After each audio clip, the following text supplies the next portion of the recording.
our condensing unit. First off, the overall dimensions. From left to right, we have a length of 22 inches, a depth of 17.25 inches, and a height of 13.5 inches tall.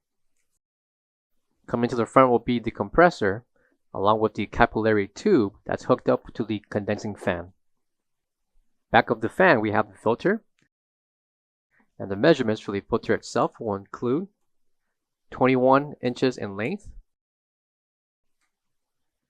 by 13 inches in height.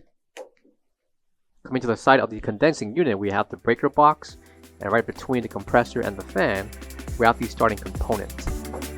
Located on the top of the fan will be the specifications along with the wiring diagram for hookup. For all questions, give us a call or visit our website coolerdepotUSA.com for more information on this product.